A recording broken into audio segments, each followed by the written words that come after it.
घेतलं जावं, त्यांना पदावरून मुक्त करावं, यासाठी वंचित बहुजन आघाडीच्या माध्यमातून विशेषतः महिला आघाडीच्या पुढाकाराने आपण मुंबई इथे राष्ट्रवादी काँग्रेस अजित पवार गट यांच्या कार्यालयावरती मंत्रालयासमोर मोर्चा काढला होता। अगदी शांत मोर्चा होता, आम्ही फक्त महिलाच तिथे होतो।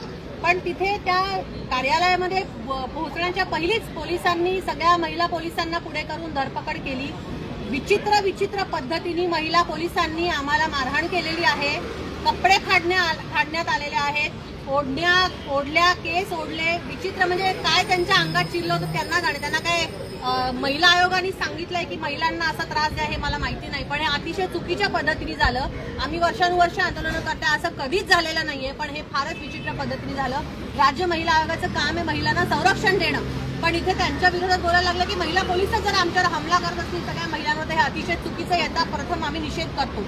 ज्या संपदा मुंडे ताई आहेत, डॉक्टर संपदा मुंडे, की ज्यांनी आत्महत्या केली का खून केला अजूनही तो सगळा तपास सुरू आहे, त्यांच्याबद्दल चुकीचं वक्तव्य केल्यामुळे रुपाली चाकणकरांच्या विरोधात प्रचंड मोठी लाट आज महाराष्ट्रात आणि देशभरात आहे।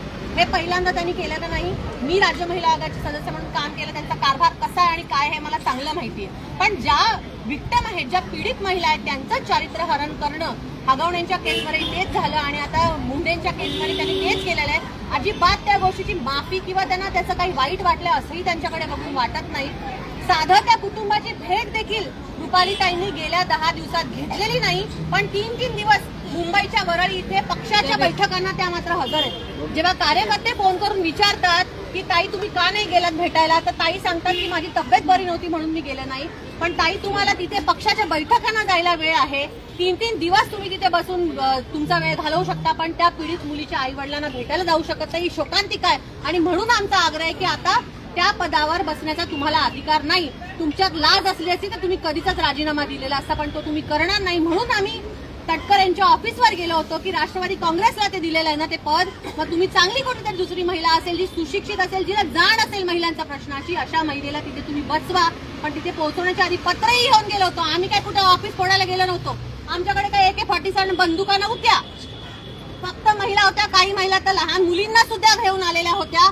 अशा सगळ्या महिला तिथे गेल्या असताना ज्या पद्धतीचं कार्यवाही ह्या पोलीस प्रशासनाने केली आणि ते महाराष्ट्र शासनाच्या सांगण्याहून केलेली आहे, याचा आम्ही निषेध करतो। हे पत्र तुम्ही सगळे बघा, साध्या शब्दात लिहिलेलं आहे की रुपाली चाकणकर यांना पदावरून बाहेर काढून टाकावं, एवढीच आमची मागणी होती आणि ती मागणी सुद्धा तिथपर्यंत पोहोचू दिली नाही। तटकरे साहेब, अजित पवार साहेब, तुम्ही बघत असाल, फडणवीस तुम्ही हे बघत असाल, तर तुमच्या महाराष्ट्रामध्ये या सावित्रीच्या आणि जिजाऊंच्या लेकींची काय हालत तुम्ही आज केलेली आहे, तुम्ही बघू शकता। आमच्या स्नेहल ताईला